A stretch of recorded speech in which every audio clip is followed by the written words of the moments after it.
ฮัลโหลไปดีเจ้าสบายดีก็ทางเราได้แจ้งลูกค้าไปตอนต้นแล้วว่าถ้าลูกค้าแต่งประมาณเกิน500ล้านมันลูกค้าต้องได้เสียค่าธรรมเนียม 2.5% เจ้าเนาะแล้วตอนนี้ลูกค้าได้แต่งประมาณ900ล้านลูกค้าจะรับหรือบ่รับเจ้าเอ่อบ่รับแล้วเป็นหยังเจ้าหรือว่าลูกค้าจะรับตามจำนวนเงินที่ลูกค้ามีก็ได้เจ้าเอ่ออยู่ตามจำนวนเงินนี่มีแต่300,000อยู่ในบัญชีหั่นอ๋อเดี๋ยวนี้ทางหัวหน้าว่ารับเริ่มต้น500,000ขึ้นเจ้า500,000แม่นแล้วเจ้า500,000หรือว่าล้านหนึงนี่แหละเจ้าลูกค้าถ้าลูกค้ารับล้านหนึงนี่ลูกค้าจะได้รับอยู่ประมาณ100นึงเจ้าอืมลูกค้าจะรับล้านหนึงเลยบ่เจ้าจ้ะเอา500,000นั่นแหละ500,000ลูกค้าจะได้อยู่ประมาณ50ล้านเจ้าเอาบ่เจ้าลูกค้าจะรับ500,000แม่นบ่เจ้าลูกค้าได้ยินอยู่บ่เจ้าได้ยินลูกค้าจะชำระมา500,000กีบแม่นบ่เจ้ายันบ่โอนมากับน่ะฮะยันบ่โอนมากับน่ะทางเฮาโอนแน่นอนเจ้าเพราะทางเฮาได้มีใบที่ทางเฮาเฮ็ดห้วยคูดถูกกฎหมายแล้วเจ้าและทางเฮาส่งบัตรประจำตัวให้ลูกค้าเบิ่งแล้วเจ้าถ้าลูกค้าโอนชำระมาประมาณ2-3นาทีลูกค้าจะได้รับเงินไปเลยเจ้า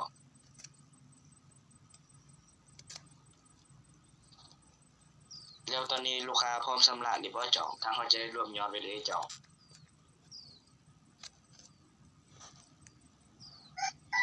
จะได้ จะได้เจ้าเพราะมันดนแล้วเจ้ารัวบ่รับเลยทางเฮาบ่ได้โกงเจ้าลูกค้าต้องมั่นใจทางเฮาเจ้าถ้าลูกค้าชำระมาทางเฮาก็โอนให้ลูกค้าเจ้าลูกค้าชำระมา500,000กีบมันลูกค้าจะได้รับอยู่50ล้านเจ้า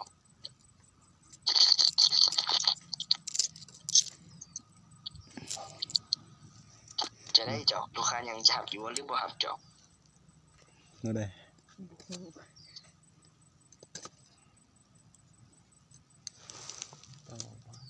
ลูกค้าต้องมั่นใจทางเฮาเจ้าเอ่อว่าบ่รับแล้วมันนี่เจ้าบ่เซ็นก็ตามใจลูกค้าเจ้าถ้าลูกค้าจะรับหรือว่ารับตามจำนวนเงินที่ลูกค้ามีอยู่ตอนนี้เลยก็ได้เจ้า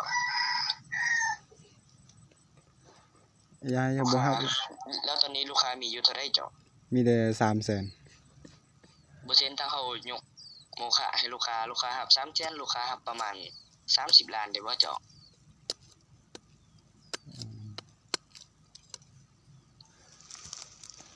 หรือว่าลูกค้าบ่รับแล้วเจ้า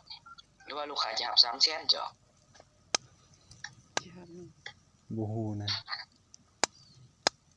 ลูกค้าต้องมั่นใจทางเฮาเจ้าถ้าลูกค้าชำระมาทางเฮาก็โอนให้ลูกค้าเจ้าลงอ่ะ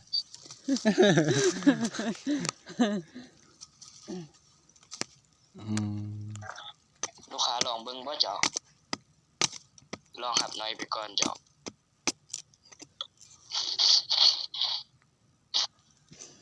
จะได้เจ้า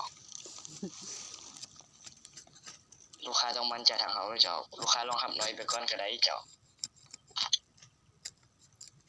รับ300,000ลูกค้าจะได้อยู่ประมาณ30ล้านแล้วเจ้า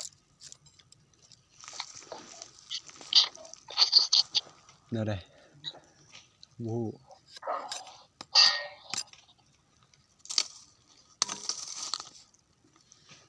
จะได้เจ้า